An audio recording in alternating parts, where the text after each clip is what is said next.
casas, pero muchas veces en alguna parte de la ruta metabólica va a actuar una enzima que le llaman alostérica.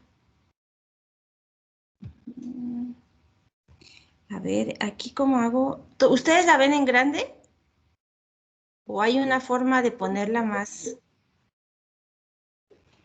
grande? Sí, se ve en pantalla completa la presentación. Ah, ok, ustedes la ven en pantalla, excelente. Entonces, las rutas metabólicas me marcan que el metabolismo se divide en catabolismo y anabolismo. Entonces, con puntitos rojos, ¿sí? Las flechas que van con puntos rojos es el catabolismo. Son las rutas que me van a degradar diferentes compuestos, ¿sí? Y siempre van a entrar a la célula a partir de transportadores específicos de esas moléculas. Si va a entrar glucosa, algún aminoácido, algún ácido graso, entran y adentro de la célula en los diferentes organelos se van a procesar. Entonces, en cada organelo celular va a haber diferente tipo de enzimas y en el que hay una mayor abundancia es en el retículo endoplásmico liso, porque lo vamos a comparar mucho con nuestro hígado, ¿sí? En el liso hay tres funciones principales: la detoxificación de sustancias, la número 2, la síntesis de fosfolípidos, y número 3, ahí se guarda el glucógeno, ¿sí? ¿Qué es el glucógeno? Es todo el azúcar que no necesitamos, es guardado dentro de ese organelo.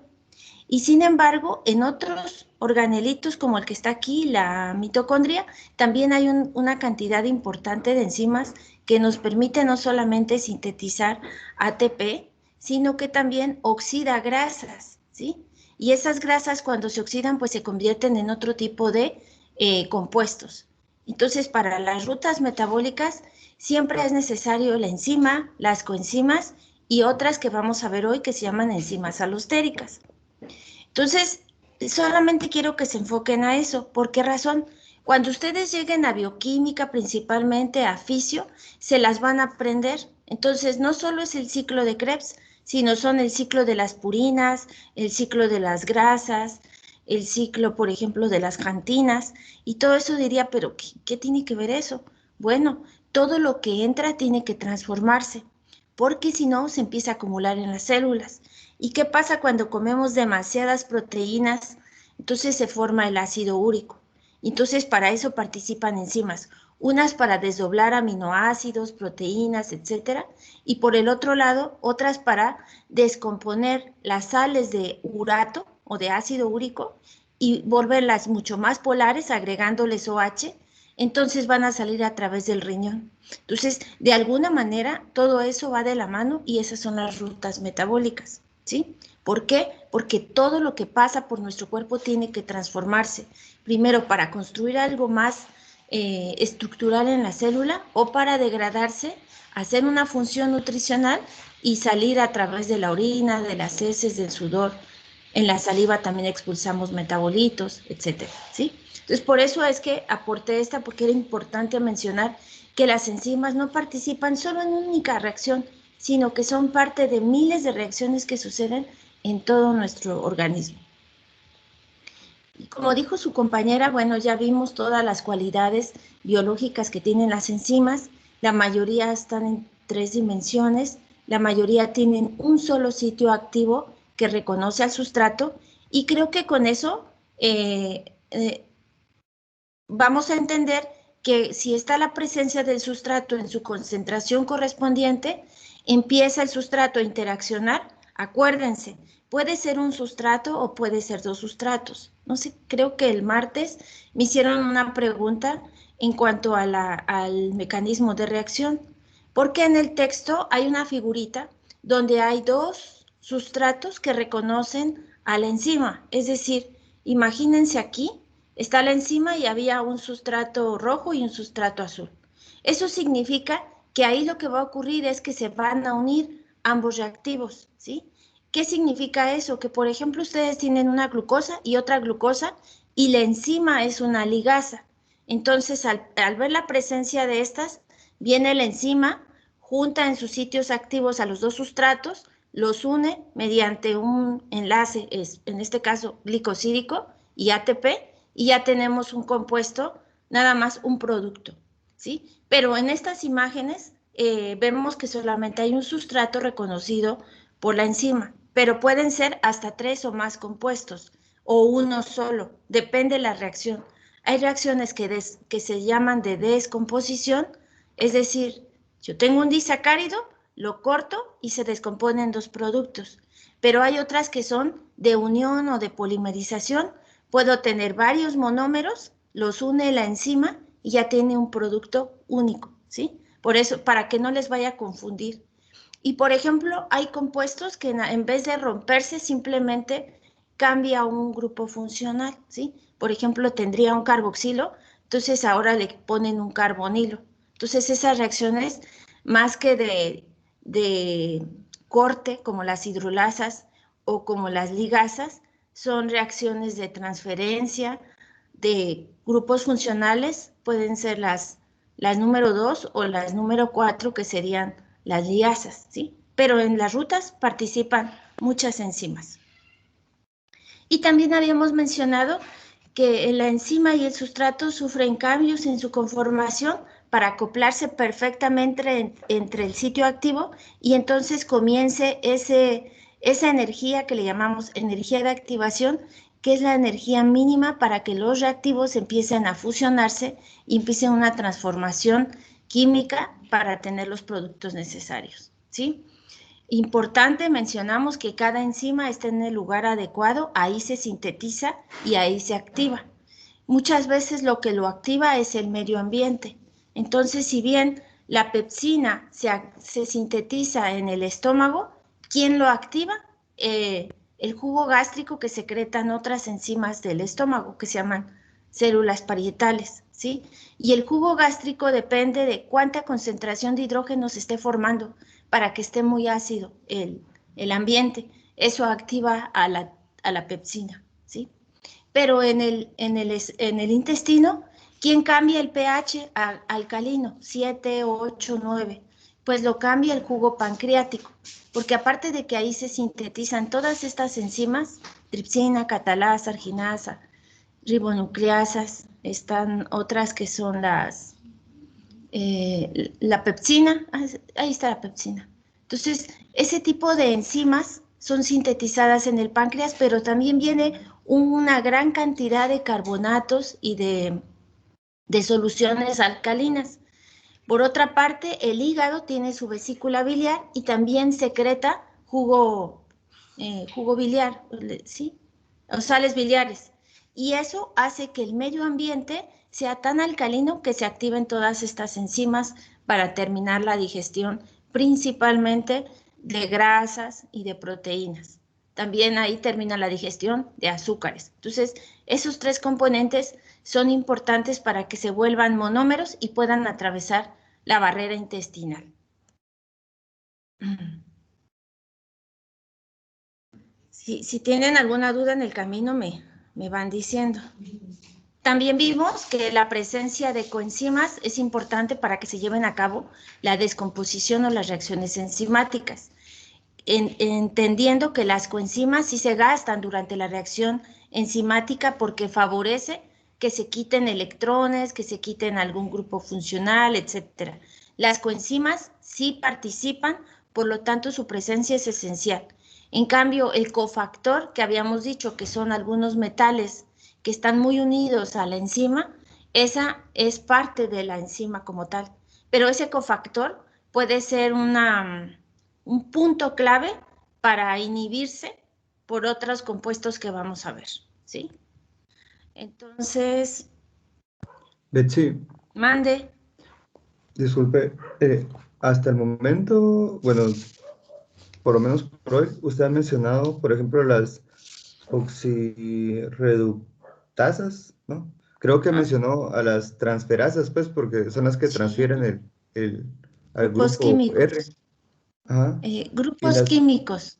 Cualquier grupo, haga de cuenta un aldehído, un carboxilo, un carbonato, cualquier grupo químico que el cuerpo, perdón, que la célula no lo necesite, se quita de esa molécula y se traslada a otro y se cambia. Entonces esas son las transferasas. Ahorita las voy ah, a poner.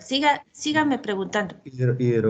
hidrotasas, no sé si ya las mencionó, Las pero hidratasas, ¿eso qué es? no sé si, O hidrolasas, hidrogenasas. hidrolasas creo que son. Hidrolasas, Ajá. hidrogenasas. Ajá. Bien, esas tres en particular que participan en un proceso digestivo, podemos clasificarlas como enzimas digestivas. O es Sí. que, o es que todas las enzimas, pues porque en menor o en mayor medida eh, participan en el proceso de digestión, se les considera enzimas digestivas. Es que yo no sé si hay una Oh, clasificación ok. bien específica para las enzimas digestivas y cuáles Ah, serían.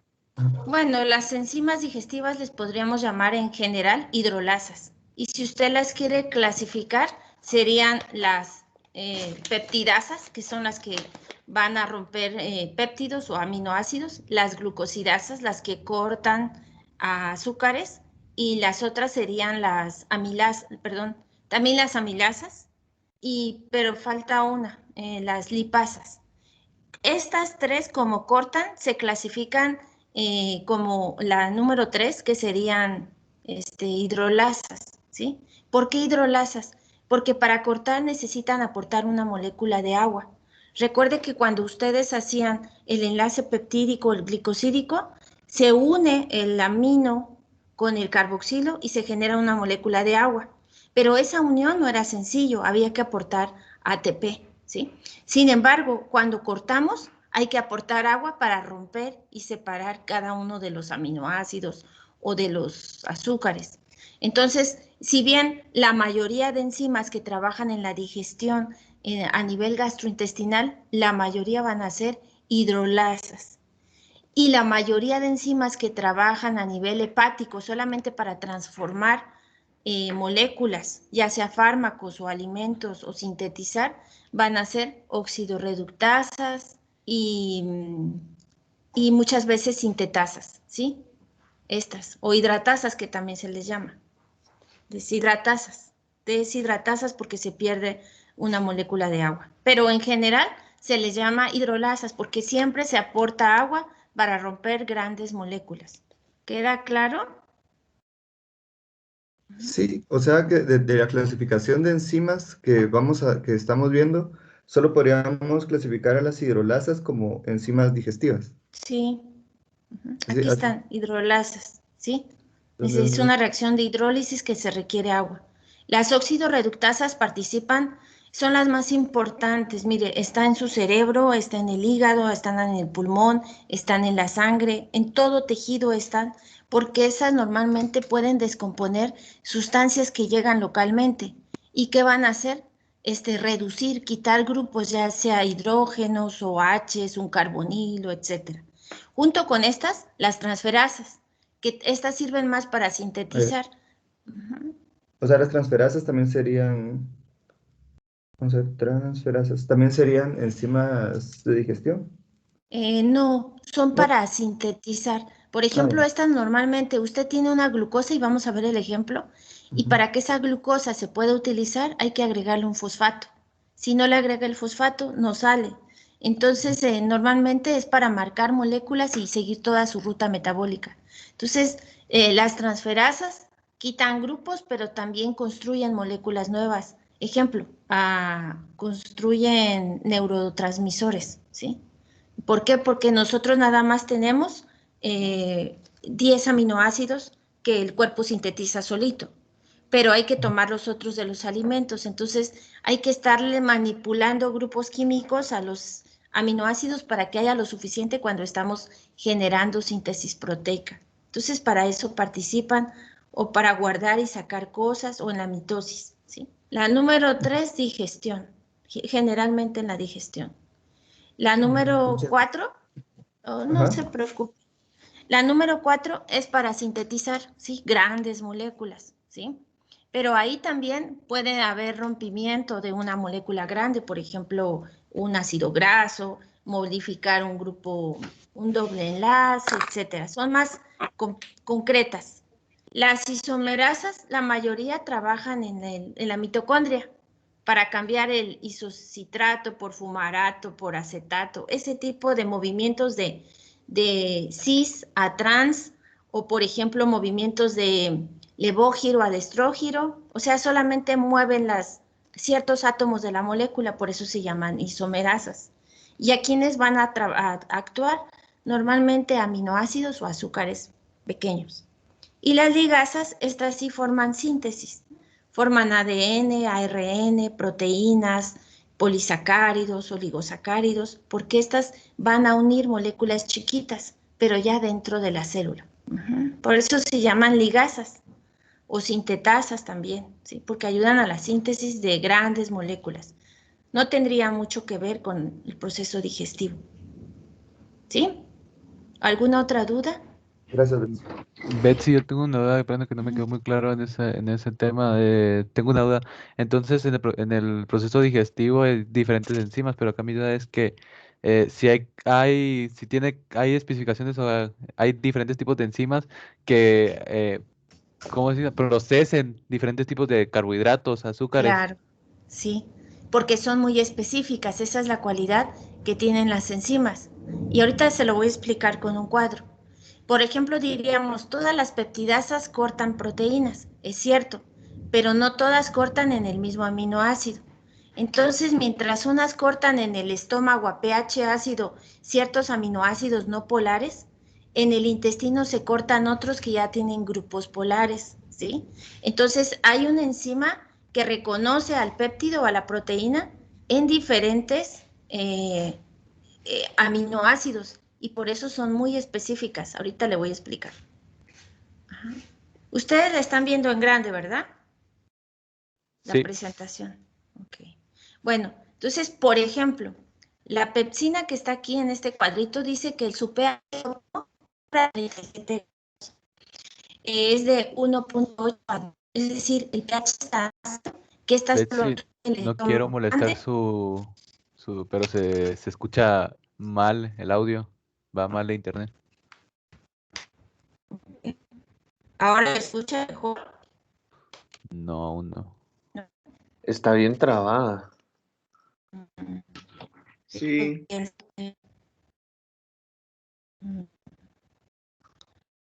Y hablo sin el audífono, ¿me escuchan? es Te que sigue creemos que es escuchando igual. internet, Chairo. Es su ¿Qué puede internet. ser? Su internet. Vamos a ver. Ahorita ya ¿Quieren se que lo quite? escucha. Se escucha bien ahorita. Escucha Ah, bien. ok. Ok, pero no me escuchan que estoy gritando o algo. No. No, Ok. Bueno, entonces voy a seguir sin audífono. Entonces, aquí lo importante es mencionar que en este caso, la pepsina que tiene un pH óptimo de 1 a 8, 1.4 a 8, solamente cuando lleguen las proteínas al estómago, se van a romper los ácidos, los grupos amido o el enlace peptídico solamente de triptófano, tirosina, fenilalanina y leucina. Entonces, solo ahí corta, pero van a ser, en vez de ser una proteína de 1000 aminoácidos, ahora corta péptidos, es decir, va a cortar solamente en estos aminoácidos, ahí reconoce. Pero cuando llega al intestino, ya se secreta la tripsina, la quimiotripsina, la carboxipeptidasa, porque estas se activan a un pH alcalino. Y ahí van a cortar a los otros enlaces peptídicos en donde haya arginina, lisina, donde haya tirosina, triptófano, metionina, lo que no se pudo cortar a nivel del estómago, ¿sí? Y van identificando a los grupos carboxilo para ahí cortar. Entonces, las enzimas son muy específicas en el sitio, pero va a depender del pH óptimo, ¿sí? También ahí actúan las lipasas. Entonces, las enzimas no solamente identifican al sustrato correcto, sino que se activan en el lugar para poder hacer el proceso de corte o de digestión. Otra cosa importante. Resulta que en el estómago está acá arriba, ¿sí? Ya sabemos. Ahí se sintetiza la pepsina, pero se activa solamente si hay un pH ácido. Como les decía, si ustedes inhiben la acidez tomando Melox, carbonato, ranitidina o meprazol, la pepsina no se va a activar correctamente. Entonces el proceso digestivo disminuye, se vacía más rápido el estómago entra al intestino, pero no se van a absorber suficiente los nutrientes porque no hubo cortes adecuados en el estómago. ¿Ahora me escuchan bien? Sí, se le escucha. Sí, Sí, Sí, y más o menos, entonces, pasa cuando se come. resulta que aquí está el páncreas. Tenemos que cuidar mucho al páncreas porque ahí se producen no solamente enzimas, sino jugo pancreático que tiene carbonatos, fosfatos principalmente. Y ahí van las enzimas y las hormonas como insulina, ¿sí? Entonces resulta que cuando el páncreas produce todas estas enzimas y hormonas, las produce, ¿cómo le podría? Se me fue la palabra ahorita. Inactivas, ¿sí? Quiere decir que las produce inactivas porque si él sintetizara ya la carboxipeptidasa, la tripsina, la pepsina, la tripsina y la quimiotripsina activas, él mismo se haría una autodigestión, se inflama, ¿sí? Y se empiezan a desintegrar las células. Entonces, para evitar eso, el páncreas lo sintetiza como algo preenzima o proenzima. Entonces, a esas proenzimas, como no están activas hasta que llegan al intestino delgado, se les llama simógenos. Entonces, para activarse, hay que cortarles un pedacito a esa enzima, ¿sí? Y ese corte lo realiza el pH que está aquí, que es alcalino, pero lo realiza más que nada las células que recubren el intestino, secretan una enzima que se llama enteroquinasa, ¿sí? Y como se llama enteroquinasa porque solo se produce a nivel entérico en el intestino. Eso hace que se corten esos proenzimas y se conviertan en carboxipeptidasa, quimiotripsina y tripsina. Y ahí están listas para que empiecen a cortar los demás péptidos, ¿sí? Y también los lípidos. Entonces, junto con estos proenzimas, también se está secretando proveniente del hígado los ácidos, las sales biliares que proponen o propician el ambiente alcalino adecuado para cortar por lo menos las grasas, ¿sí? Como siempre comemos triglicéridos o grasas complejas, ahí se cortan en ácidos grasos. ¿Hasta aquí vamos bien? Sí, Solo, una pregunta algo por el tema. ¿Qué Sí. son las sales biliares? Las sales biliares son jugos que se secretan en la vesícula biliar, que lo que van a hacer, así como ustedes hicieron el jabón o saben el mecanismo de hacer un jabón, van a esterificar grasas. ¿Qué significa esto? ¿Se acuerdan cómo era un triglicérido? Solamente acuérdense que es, ¿sí se acuerdan? El triglicérido tiene una molécula de glicerol, que lo voy a poner como si fuera una E, y tenía 3 ácidos grasos, así para que no se les olvide. ¿Ok? Aquí está este sería el glicerol y aquí serían los 3 ácidos grasos. Pues resulta que la vesícula biliar separa los ácidos grasos de la E, del glicerol, y a eso se le llama reacciones de esterificación. ¿Para qué? Para que en vez de ser una molécula grande de grasa, triglicéridos o colesterol, lo vuelve en micromoléculas que les llamamos kilomicrones. Esas moléculas chiquitas ya pueden atravesar la membrana del intestino, de las células. Entonces, a eso se les llama kilomicrones, porque son tan pequeñas las micromoléculas de grasa que pueden difundir a través de la membrana de las células intestinales. Si la vesícula no saca los jugos biliares, primero no se habilita un ambiente alcalino, ¿sí? O básico en el intestino. Y en segundo lugar, las grasas no se absorberían, sino que saldrían en las heces, ¿sí? Y entonces ahí da otro tipo de problemas, porque cuando hay demasiada grasa en las heces, las personas tienen de alguna manera heces más pastosas y además se pueden tener diarreas consecuentes, se altera la microbiota intestinal, etcétera. Entonces, las sales biliares ayudan mucho a la absorción de grasas que al final se van a convertir en ácidos grasos, ¿sí? Que así es como lo aprovecha nuestro cuerpo. No sé si queda claro. Sí, Betsy, gracias. Solo tengo Otro una duda ejemplo, ahí, ¿sí? dos dudas ahí, Betsy.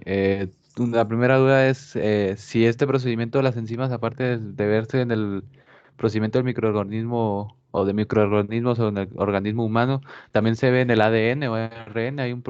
Hay enzimas en el ADN o en el ARN, el proceso de ADN-ARN. Ah, sí, cuando veamos el núcleo, vamos a ver que el núcleo para poder estar sintetizando ARN y transformarse en proteínas necesitamos de las famosas ARN polimerasas, ¿sí? Y también para producir ADN todo el tiempo y hacer mitosis, etcétera, necesitamos las ADN polimerasas, las ARN polimerasas, no sé si han escuchado las ADN ligasas, las topoisomerasas. Entonces, para todo el proceso de control nuclear se requieren no solamente enzimas, sino le llaman factores de transcripción.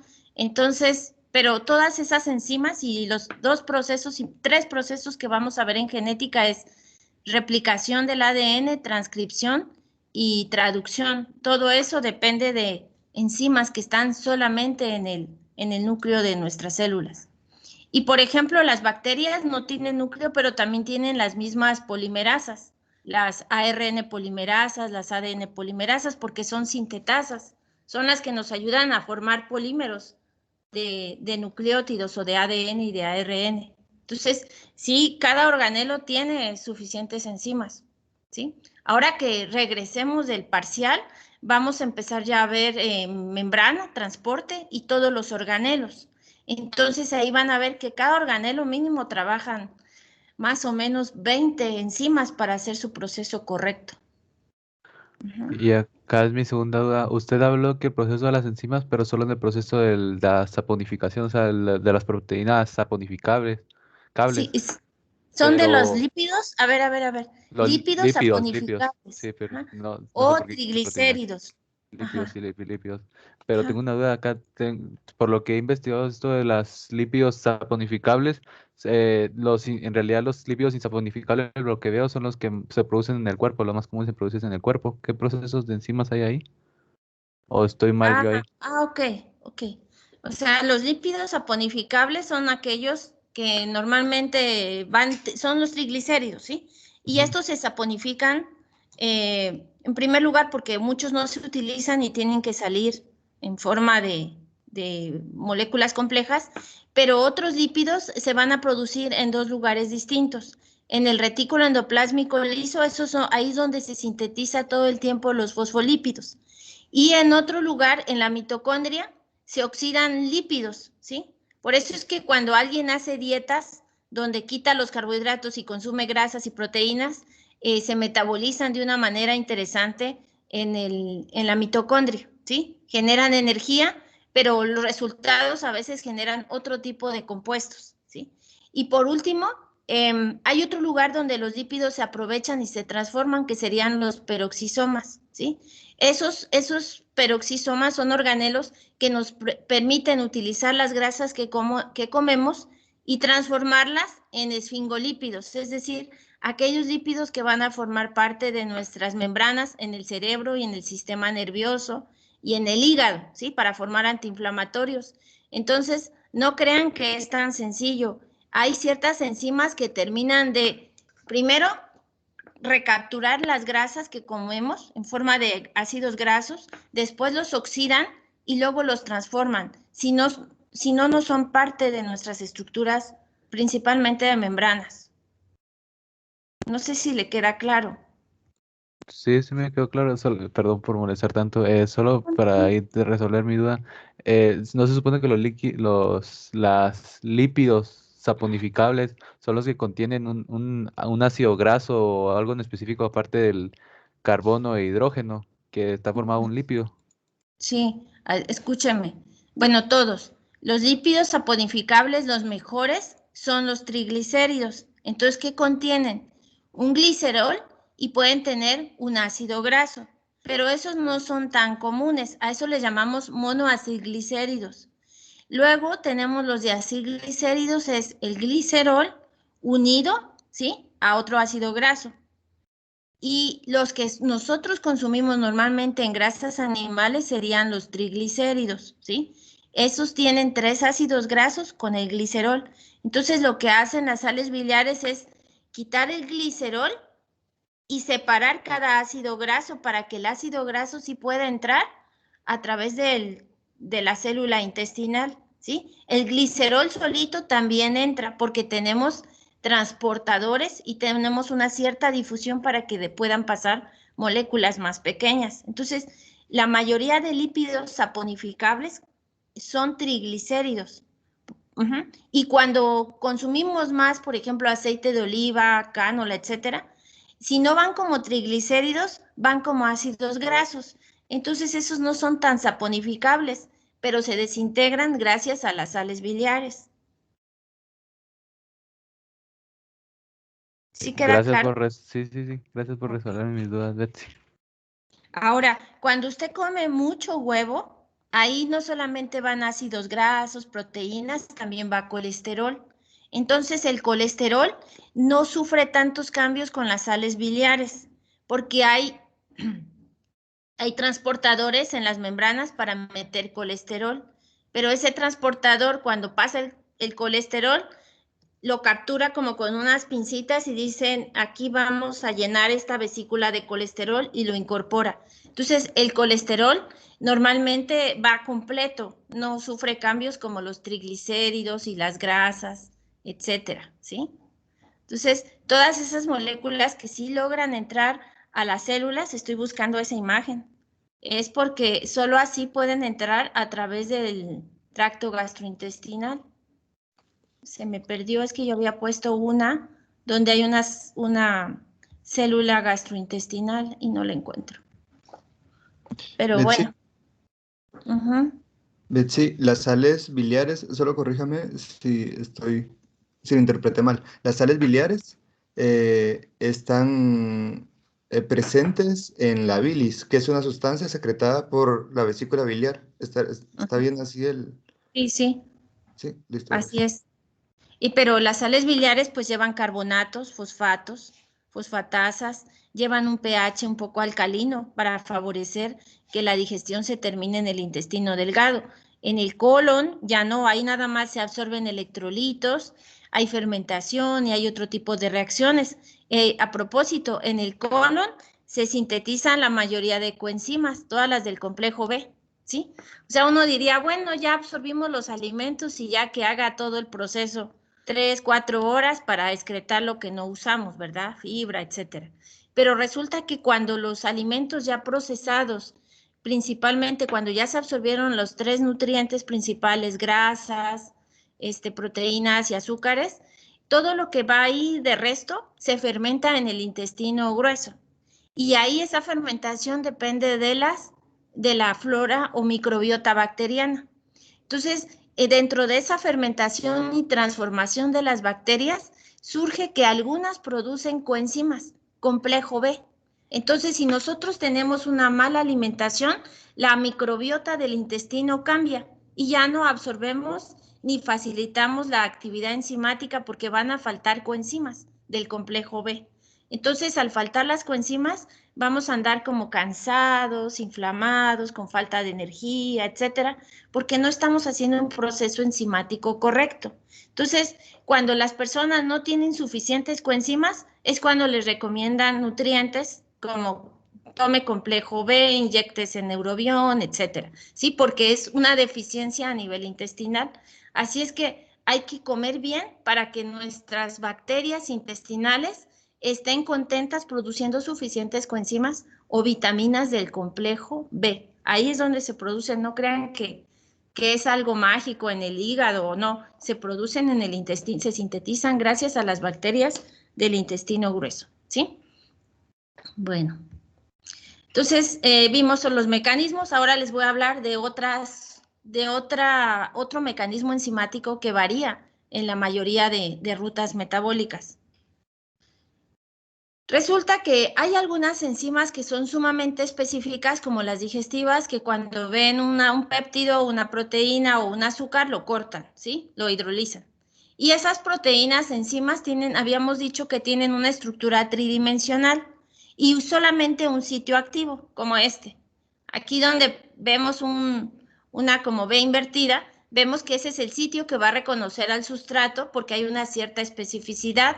Y una palabra básica en enzimas es, son específicas para el sustrato y tienen alta afinidad.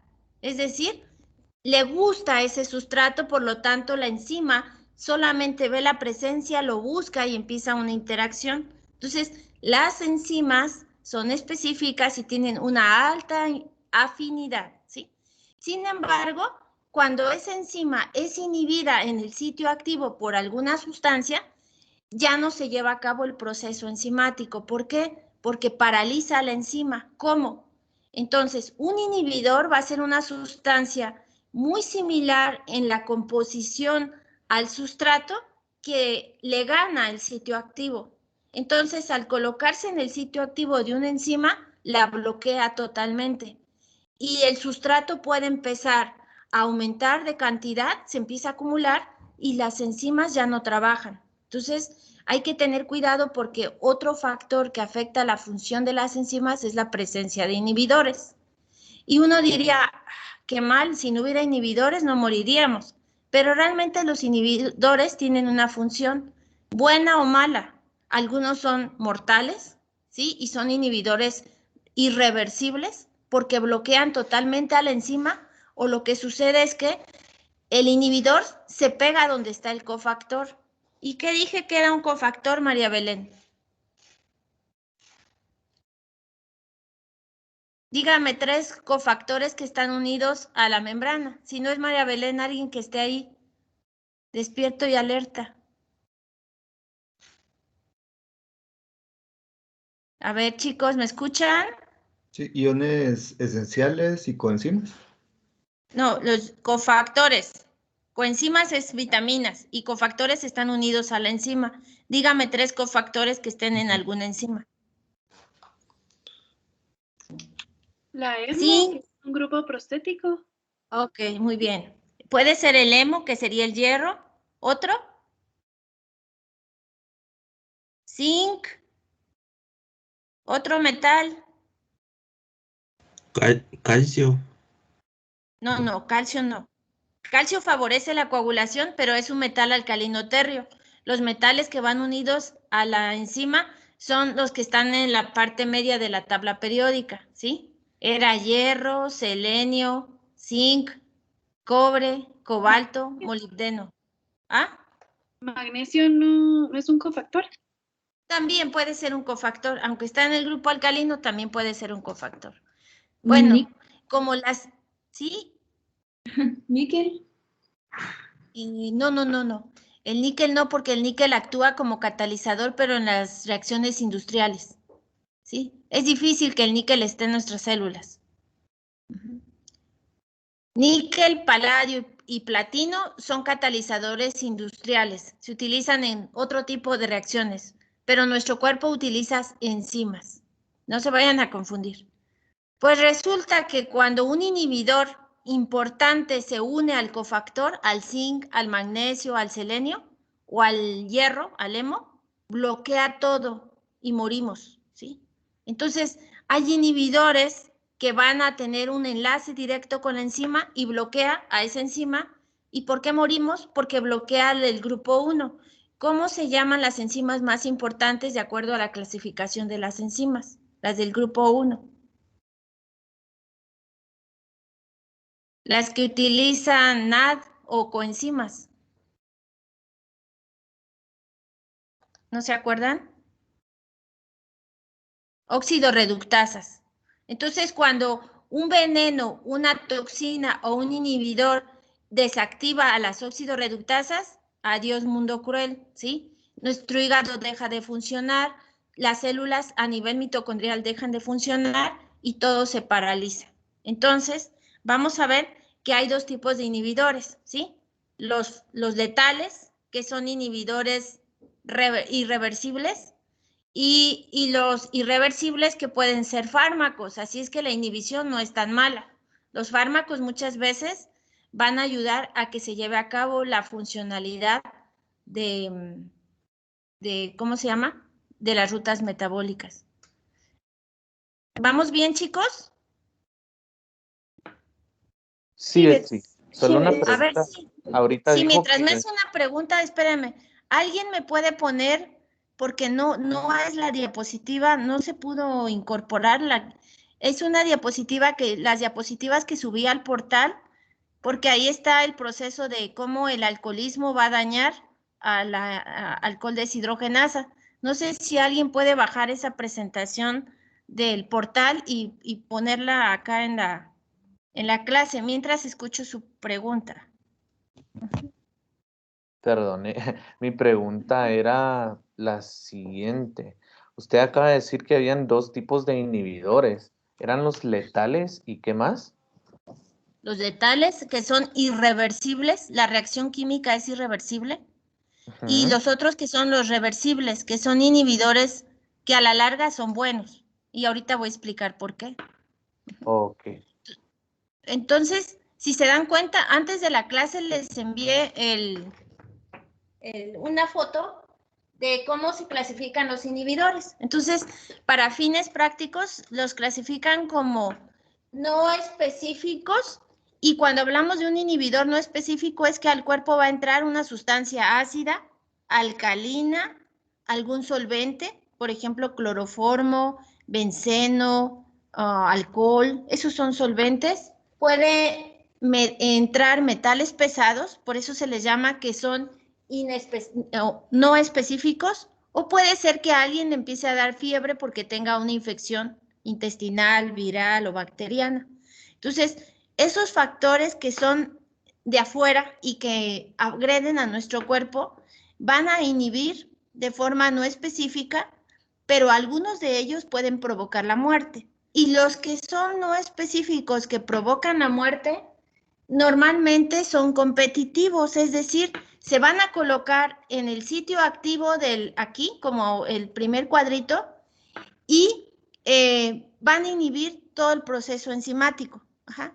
Entonces, la mayoría de inhibidores no específicos que son competitivos son venenos extraídos de plantas, ¿sí? Son venenos que también se pueden incorporar a nuestro cuerpo por una mordedura de algún animal, o son toxinas que generan las bacterias como las que producen tétanos o gangrena, el Clostridium famoso. Entonces, cuando esas sustancias entran al cuerpo, gracias, esa es la que necesito. Cuando esas sustancias entran al cuerpo, van a bloquear toda la ruta enzimática, y eso no va a favorecer nuestras rutas metabólicas. ¿Y qué pasa? Depende la dosis, como dijeron algunos toxicólogos, ¿sí? Todo es veneno en la vida, pero si la dosis es demasiado alta, mata. Si la dosis es mínima, solo va a alterar las funciones celulares por cierto tiempo, ¿sí?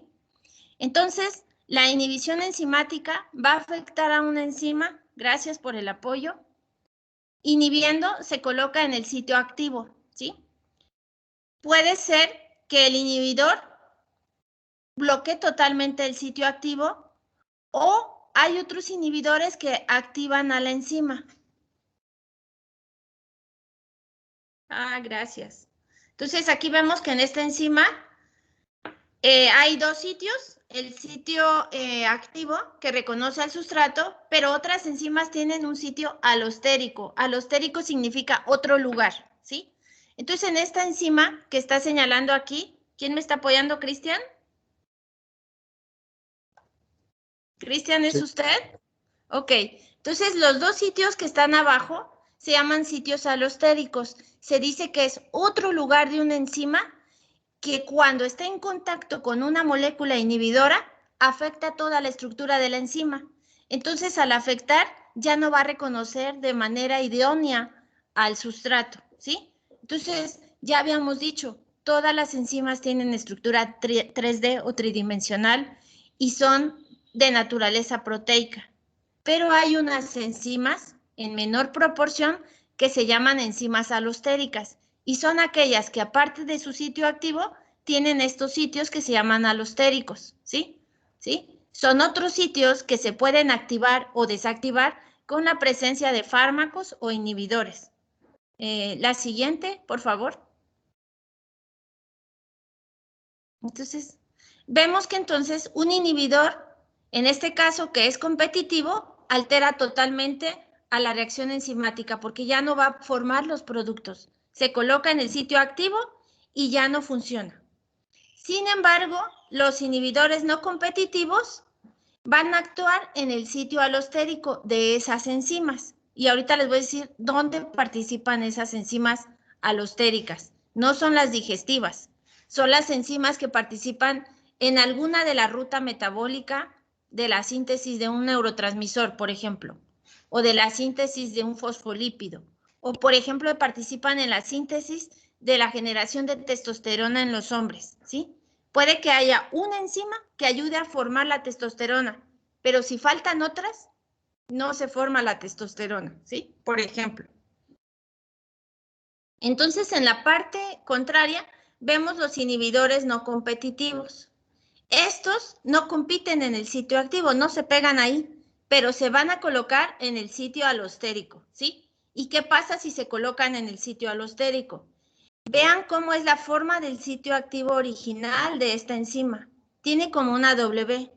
Entonces, cuando se pega un inhibidor en el sitio alostérico, modifica, muy bien, modifica el sitio activo, los aminoácidos se cambian y vean que ahora se vuelve como si fuera un columpio, ¿verdad? Una C. Entonces, ese sitio activo ya no va a reconocer de manera específica al sustrato y también la reacción ya no se favorece, se detiene. Entonces, ¿qué va a pasar? Estos inhibidores no competitivos son los fármacos, los que muchas veces regulan la presión arterial de un paciente hipertenso o que a lo mejor una persona forma coágulos por alguna razón enzimática y entonces ese coágulo le va a tapar una arteria. Entonces le dan inhibidores de la coagulación que son anticoagulantes. O alguien que tiene siempre la presión baja, hay que regular esa presión, o alguien que no produce suficientes hormonas, pues le dan un medicamento para regular su actividad hormonal y así. Así es que los inhibidores no competitivos son buenos porque van a favorecer el control de alguna enfermedad, ¿sí? La siguiente.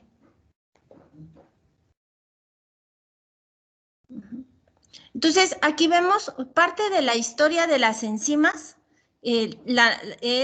también la toxicología, porque enzimas, toxicología y farmacología van de la mano. Y no nos da tiempo de entender todo esto, pero mucho de la historia de los venenos a través de la humanidad y de la destrucción de las grandes potencias, pues tiene que ver con esas sustancias que son inhibidoras de las células y que de alguna manera los primeros químicos los fueron descubriendo en pigmentos, en metales pesados, ¿sí?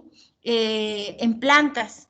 Y uno de los recuerdos que nos quedan es cómo tuvieron que darle muerte a Sócrates. ¿Alguien sabe por qué mataron a Sócrates? No recuerdo, Pensador griego. no recuerdo exactamente, pero sé que lo mataron por la ideología que mantenía o esparcía a toda la gente. Entonces, no sé exactamente la condena que le dieron al principio, pero él prefirió tomarse el veneno y morir enfrente de todas las personas a cambio de Dignamente. recibir la condena. Sí. Exactamente. Entonces, Sócrates era era un pensador, un filósofo que trataba de enseñar a la gente a cuestionarse de que no siempre era como se veían las cosas. Entonces, como también hacía reaccionar a todo tipo de persona con la que él se topaba de la política anormal que había en ese tiempo. Entonces, eso no les gustó a los ideólogos y dijeron, bueno, él nos está provocando problemas porque está haciendo que la gente reaccione, piense, analice, etcétera. Y era de aquellos que les preguntaban, ¿qué son las enzimas? ¿Para qué sirven? ¿Por qué? ¿Y qué pasaría si no hay enzimas? ¿Y para qué te va a servir? O sea, siempre pregunta, pregunta. Y esa es una parte muy importante hoy en día de la pedagogía, es la base de todo conocimiento es hacerse preguntas. Pues entonces, como les estorbaba, decidieron que se tenía que morir y le dieron un veneno que en ese tiempo estaba de moda, derivado de una planta escopolina que se llamaba cicuta, ¿sí? Entonces la cicuta va a deteriorar todo lo que es a nivel respiración celular, ¿sí? Y va a dañar el músculo el hígado, la respiración, hasta que el corazón se detiene.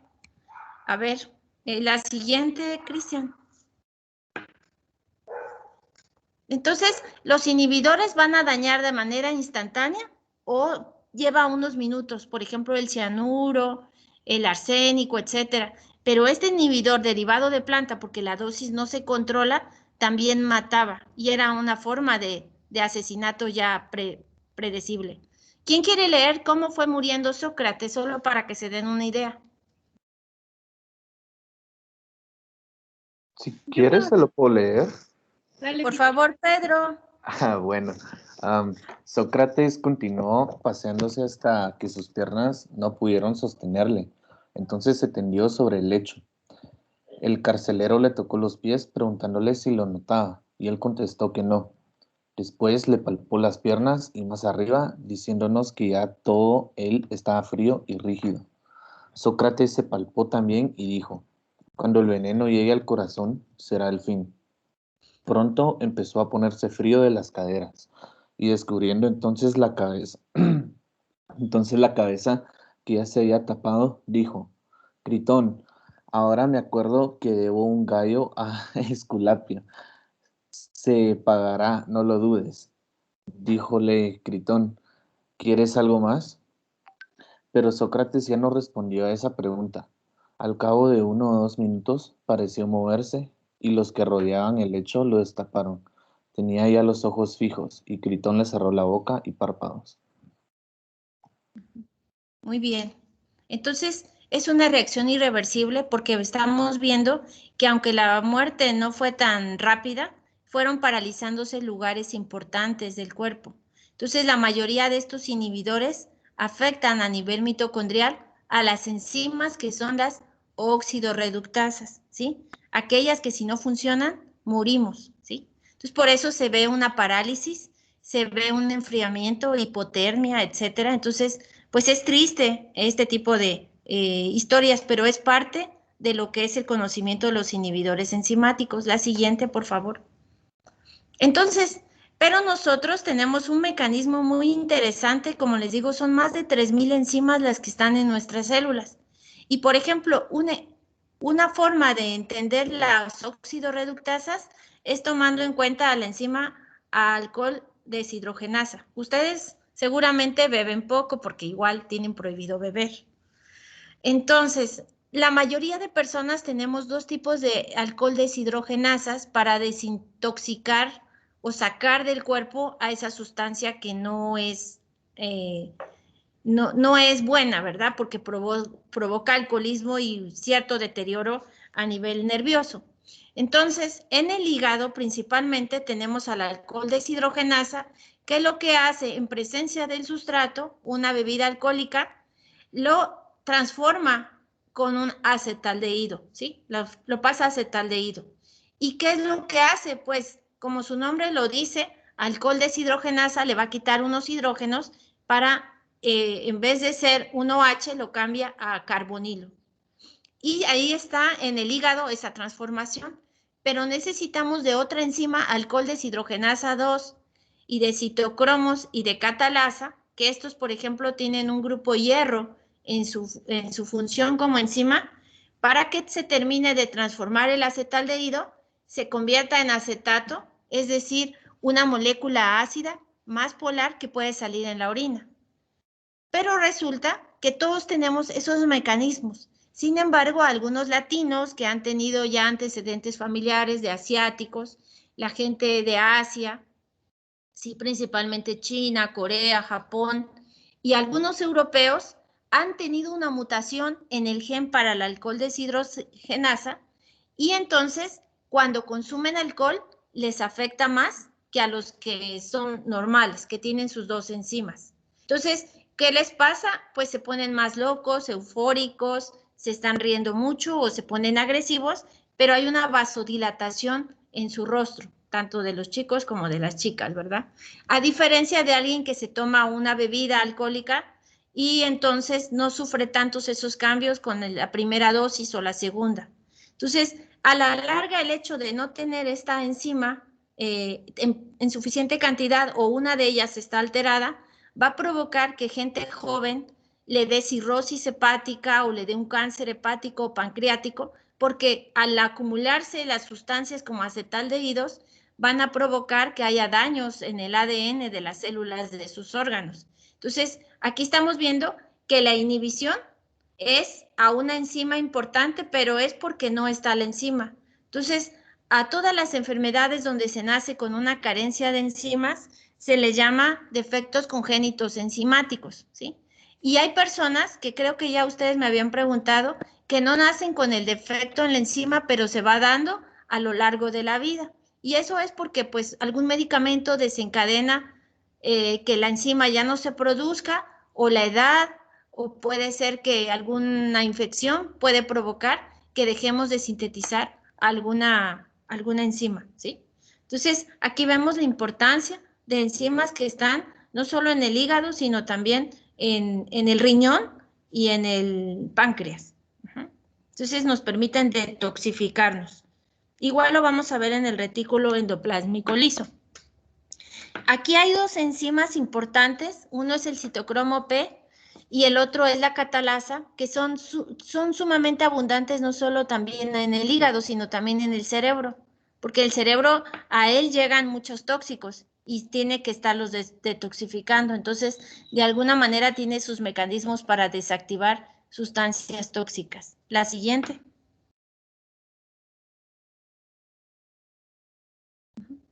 Y los metales pesados es lo peor, ¿sí? Porque nosotros no tenemos enzimas que van a secuestrar a los metales pesados, porque como su nombre lo indica, es pesado y se empieza a acumular en ciertos órganos. Ejemplo, el mercurio, el plomo, el cadmio, entre otros, ¿sí? Entonces, los metales pesados normalmente dan un envenenamiento a corto o largo plazo, dependiendo. Y unas de esas enfermedades pues son causadas, aquí les puse el nombre, hidragiria o hidragirismo, por el mercurio, ¿sí? Entonces, antes era muy frecuente que hubiera esos termómetros, ¿sí? Con mercurio.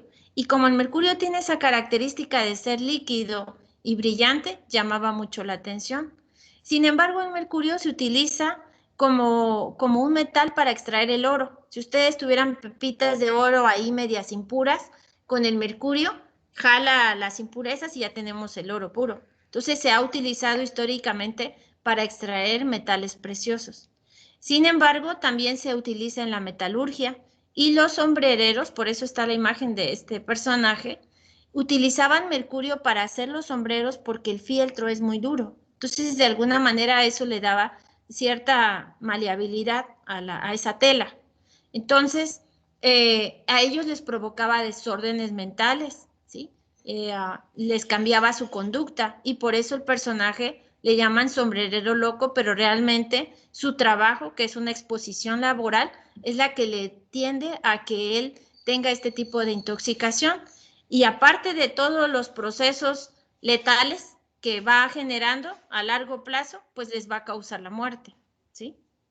Otro metal pesado es el plomo, que también produce déficit mental, ¿sí? Entonces, por eso es que prohíben mucho cierto tipo de juguetes o productos que vienen de otros países con contaminación de plomo, porque usan pigmentos con plomo y eso le va a provocar un mal desarrollo al cerebro, sobre todo de los niños, ¿sí? O de los jóvenes, porque ya vienen contaminados con plomo y no se puede sacar del cuerpo, se acumula. A menos que nos pongan un suero especial de quelatos, le llaman, ¿sí? Entonces, la mayoría de estos inhiben a las enzimas más importantes porque se pegan ¿en dónde? En donde está el cofactor, el selenio, el zinc o el hierro, y bloquean a la enzima, entonces provocan un desastre fisiológico importante, ¿sí? Betsy, yo tengo una duda con Mande. eso. Eso que suceda enfermedades o que suceda sí, enfermedades en general, utilizando diferentes elementos, puede ser también derivado de la radiación que este provoca o la radiación la poca radiación que se puede provocar de esto por los isótopos y todo eso. No sé, yo para intentar relacionar el tema que estamos viendo en biología con el tema que estamos viendo en química. En química, ok. Mire, los isótopos donde van a afectar es al proceso de transcripción, o sea, afectan al núcleo, Afectan a las dos moléculas más importantes, al ADN o a los cromosomas y al ARN, porque los isótopos normalmente hay algo muy interesante, es energía inestable y es ionizable, quiere decir que puede atravesar la materia.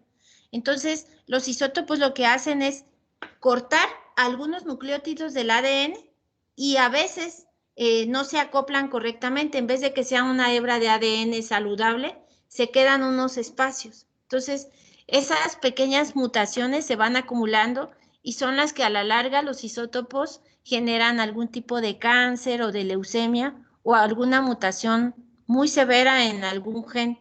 Entonces, por eso hoy en día vemos que, aunque ya pasó mucho tiempo de Chernobyl o de Hiroshima, etcétera, todas esas radiaciones que se acumulan porque tardan mucho tiempo en la materia, sobre todo en el hierro, en el concreto, se quedan ahí. A la gente le ha afectado inclusive en el suelo y siguen naciendo personas con mutaciones muy importantes o con leucemia a temprana edad, pero es porque estos isótopos van a afectar al ADN principalmente. Y normalmente no afectan a una enzima, sino que quitan bases del ADN y quedan espacios libres. Al quedar esos espacios libres, hay un gen incompleto y entonces ya no se sintetizan no solamente una proteína o una enzima, sino se afectan muchas cosas de la persona. Acuérdense que hay animales que han nacido con dos cabecitas o embriopatías, ¿verdad? Que nacen sin manitas, nacen con la cabeza abierta, anencefalia, sordos, mudos, etcétera, ¿sí? Ya aparece la canción de Shakira, pero realmente todas estas alteraciones son provocadas en el ADN porque como es es radiación, entra directo al núcleo y ahí descompone todo el material genético, ¿sí? Por eso es que los isótopos dejan estériles a las personas, porque van a destruir a los gametos, tanto a los óvulos o a los espermatozoides, ¿sí? Porque entra directamente esa energía y es una energía muy inestable que hace travesuras dentro del núcleo, más que en otras partes de la célula. ¿Queda Ah, claro? sí, sí, queda claro, gracias, Betsy. Bueno, Sí, yo tengo una pregunta también sobre sí. eso. Es que, por ejemplo, yo entiendo como los daños que puede causar, pero si no estoy mal, por ejemplo, en la odontología estamos expuestos al mercurio también en las, ¿cómo se llaman En las estas? amalgamas. Ajá, en las amalgamas. Entonces, pues no sé, o sea, si eso a la larga puede dañar al cuerpo humano como tal. Ok. Y también, por ejemplo, con el consumo, pues tal vez como la gente que consume mucho, mucho pescado, no sé. Sí, es cierto. Una de las fuentes importantes es pescado contaminado con mercurio, pero se dice que pues como lleva un control, ¿cómo le llaman? Las partes por millón de mercurio son mínimas. Sin embargo, sí se ha visto trastornos mentales en personas que de alguna manera se envenenaron con mercurio de pescados que no tienen un control de calidad. Entonces, pero a lo que iba, em, es porque este tipo de compuestos, a ver, recuérdeme la primera pregunta. A que si podía afectar, por ejemplo, en la odontología el estar expuesto a Sí, mercurio, sí, ajá, es y que en el consumo. estaba juntando ideas, disculpen. Resulta que cuando el mercurio se une a los otros metales, al estaño y a la plata y al oro, se bloquea su capacidad de envenenamiento o de toxicidad, porque entonces al unirse a esos metales ya no es mercurio puro, sino que hace un efecto de aleación, ¿sí? Entonces ahí se bloquea. Sin embargo, la odontología ya no está usando este tipo de incrustaciones porque a la larga no favorece sobre todo a personas que les han puesto marcapasos o que, por ejemplo, son más caras y ahora se utilizan más resinas o polímeros. Entonces, de alguna manera se está evitando usar este tipo de metales porque sí hay una cierta toxicidad, no solamente para la persona que le están poniendo la incrustación, sino el odontólogo, aunque usa guantes, en las mezclas de las aleaciones se generan gases mercuriales y eso también puede provocar toxicidad. Entonces, pero se dice que cuando se mezclan se pierde ese tipo de toxicidad, pero ya no se recomienda. Ahora para todo le ponen resinas o cerámicas en la cuestión dental, ¿sí? Y en cuanto a los pescados, pues sí, hay cierto riesgo, pero a los que más afectan son a las madres embarazadas, que cuando se está gestando el bebé, esas dosis altas de mercurio sí pueden generar trastornos del desarrollo cerebral, ¿sí? Principalmente es lo que se ha observado. Entonces, una madre que está embarazada no se recomienda tanto pescado, ¿sí? Porque se supone que elevaría la dosis de mercurio. Es un ejemplo. ¿Sí queda claro? Sí, sí, sí. Ahora, imagínense que plomo es peor que el mercurio y el plomo casi está en todas partes. Y un ejemplo es las casas que no se pintan, que son muy viejas, esa pintura que se está despegando está generando demasiado plomo y la gente lo respira.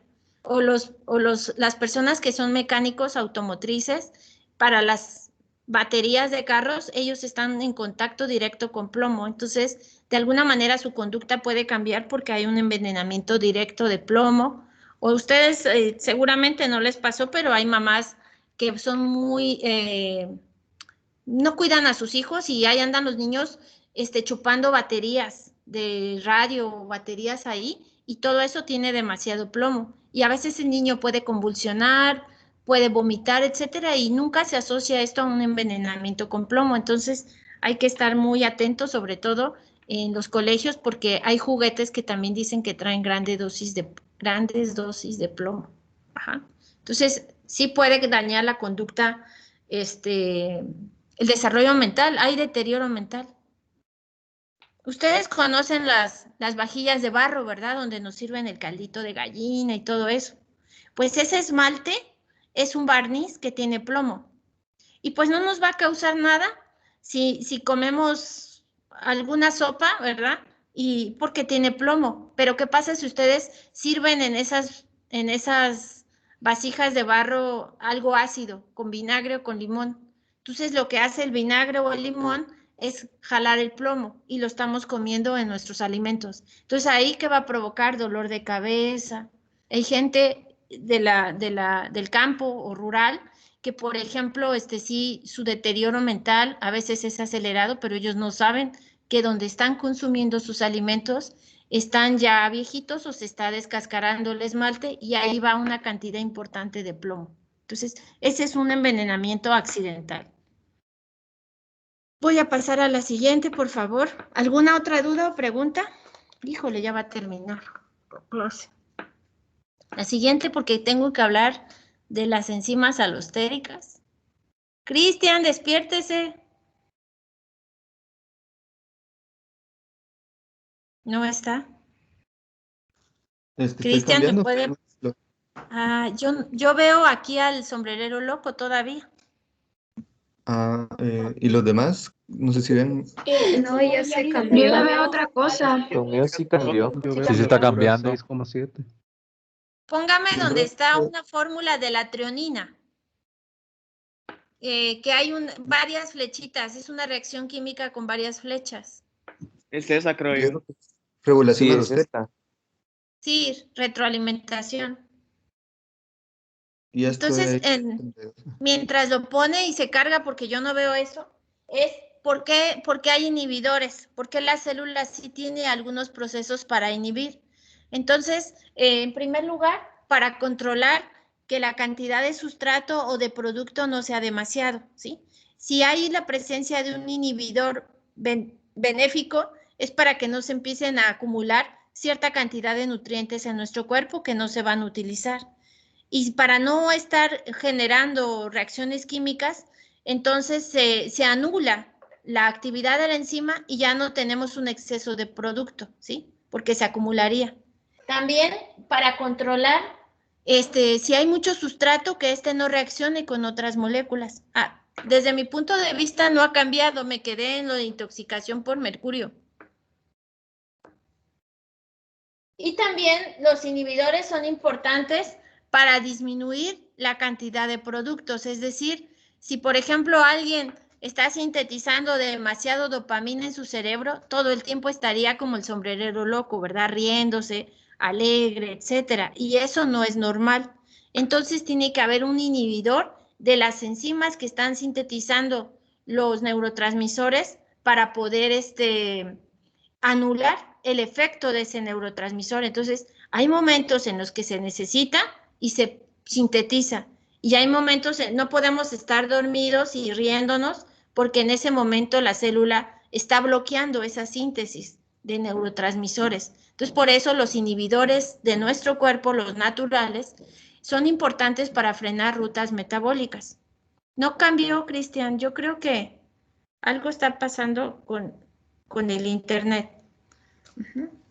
Bueno, en esa ruta metabólica todos la están viendo y se las describo.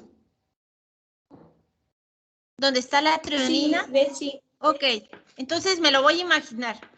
La treonina es un aminoácido esencial junto con el producto final que sería la isoleucina. Imagínense que de repente el niño está creciendo y necesita mucha síntesis de proteínas. Entonces, la treonina lo que hace es que va a ser el sustrato importante identificado por una enzima.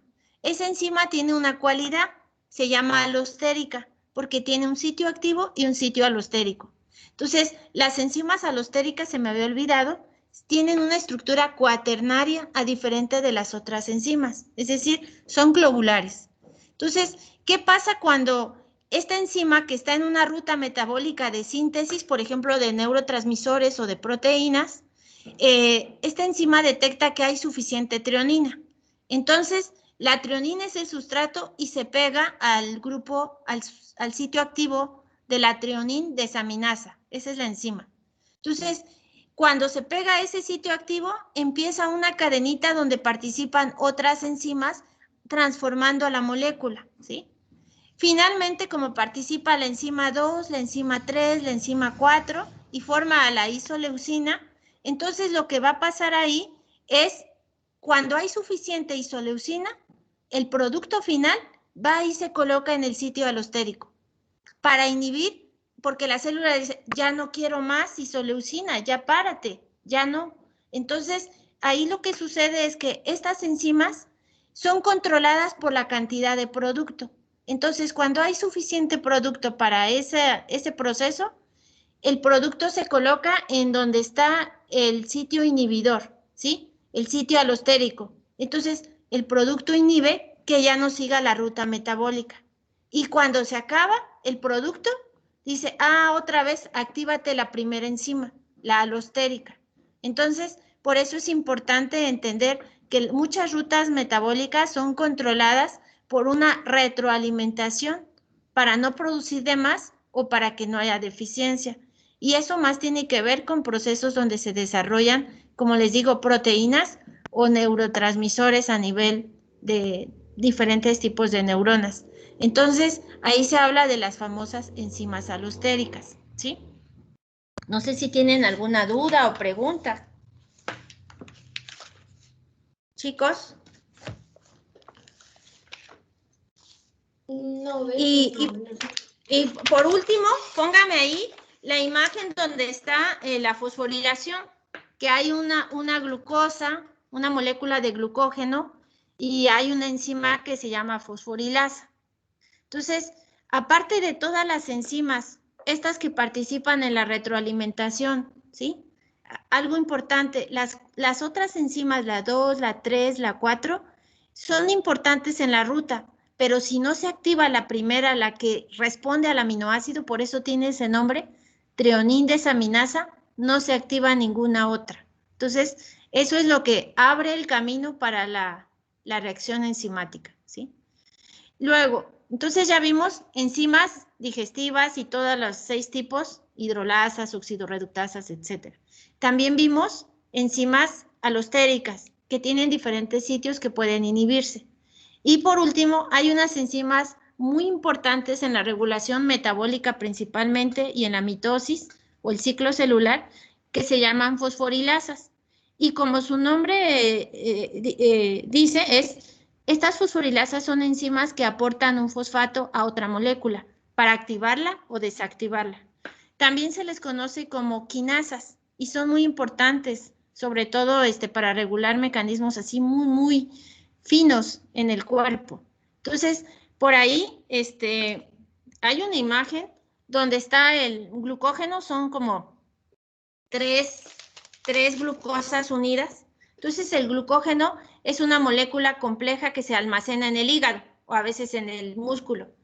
Pero cuando ustedes están en ayuno, ¿sí? O cuando se despiertan, necesitan energía. Entonces, para que el glucógeno salga, nuestro páncreas secreta una hormona y va cortando cada una de las glucosas. Pero cuando las corta o rompe ese enlace glucosídico, gracias a parece que me está afectando el internet. ¿Ustedes me están escuchando? Sí, Betsy. Ok, Sí. es que Sí. ya voy a terminar. Entonces, para que salga la glucosa y me dé energía en otras células, se tiene que fosforilar. Entonces vienen las fosforilasas o quinasas y le agregan un fosfato al carbono 1 de la glucosa. Y por eso se llama glucosa 1-fosfato. Después ese fosfato lo cambia, eso pasa en el hígado, lo cambia al carbono 6 y le vamos a llamar glucosa 6-fosfato. Sigue activa esa. Quiere decir que la glucosa va a salir de la célula. Después viene una fosforilasa y le quita el fosfato, ¿sí? Y cuando le quita el fosfato, la glucosa sale y va a un lugar del cuerpo donde se necesite glucosa para generar energía. Entonces, esos eventos son gracias a estas enzimas muy importantes que se llaman fosforilasas, ¿sí? O fosfatasas también se pueden llamar. Entonces, son muy importantes para activar y desactivar procesos. Estas fosforilasas dependen de ATP, así es como las hidrolasas dependen de agua, las fosforilasas requieren de ATP y las oxidorreductasas requieren de coenzimas. Así es que lo que está en las flechitas de las reacciones, de las 6 reacciones, pónganle siempre atención porque ahí es donde sabemos que para que actúen esas enzimas necesito coenzimas. Para que actúe la hidrolasa necesito agua. Para que actúe la síntesis de moléculas como ADP, necesito ATP, ¿sí? Energía.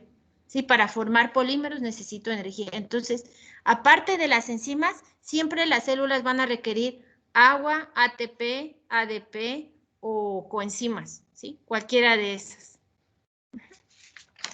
Y por último, pues queda pendiente que todos los venenos y medicamentos regulan la función enzimática, ya sea favoreciéndola o limitándola. Entonces, no sé cómo van con esa hoja del envenenamiento, ¿verdad?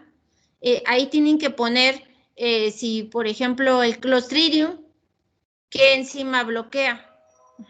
Y así tienen que ir buscando primero investiguen, pero igual yo ahorita voy a mandarles la resolución de la pregunta, de toda esa hoja, pero no la vean hasta que ustedes solitos traten de investigar qué enzima bloquea el veneno o el fármaco que puse ahí. No sé si tengan dudas o preguntas. Fíjense que en mi Teams me dice que tengo que reiniciar el programa, pero no sé ustedes si me escuchan bien. Sí, sí se le escucha, a ver si. ¿Se ve todo borroso? No, Mi no se ve pantalla borroso. No, no está borroso. se ve borrosa, pero no sé si quieren preguntar algo. Betsy, yo tengo una pregunta. En el libro de la célula, en el capítulo de las enzimas, habla un poco del ciclo de Krebs, pero no sé si viene... No, por eso es que de ese capítulo, ciclo de Krebs, lo vamos a mencionar cuando estemos viendo mitocondria. ¿Por qué? Porque en la mitocondria van todos los procesos, no solamente del ácido carboxílico, sino van otro tipo de reacciones como la oxidación de ácidos grasos, ¿sí? La generación de energía, la formación de transporte de ATPasas, etcétera. Ya está. Yo tengo una pregunta, Betty. Tema final para el examen es enzimas. Aquí está, ahora sí ya se cargó la imagen esta.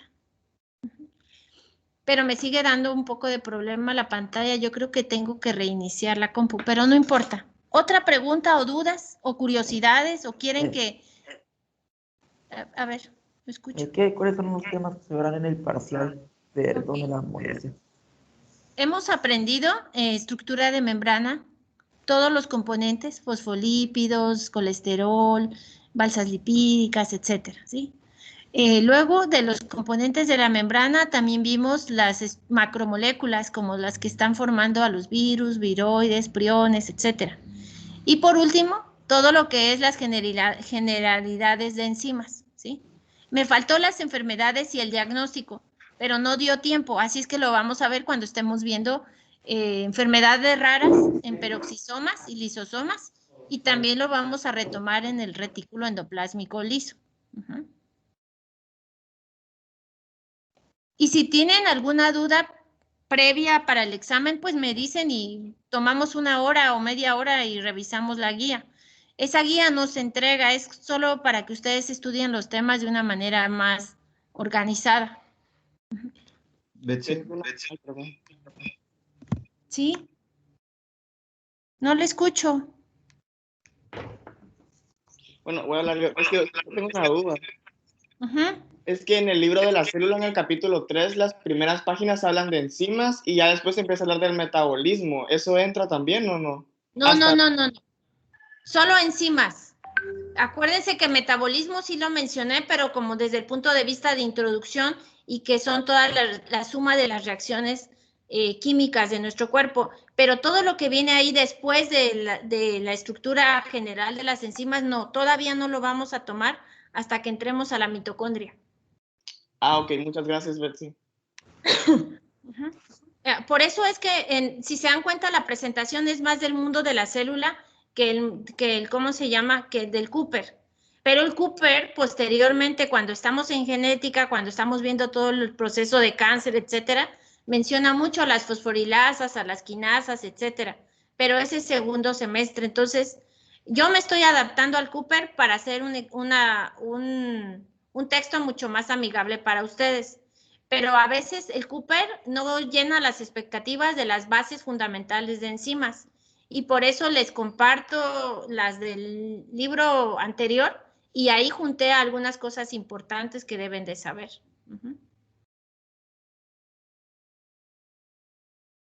Entonces, quedo abierta para que ustedes, si tuviesen alguna duda o pregunta, me escriben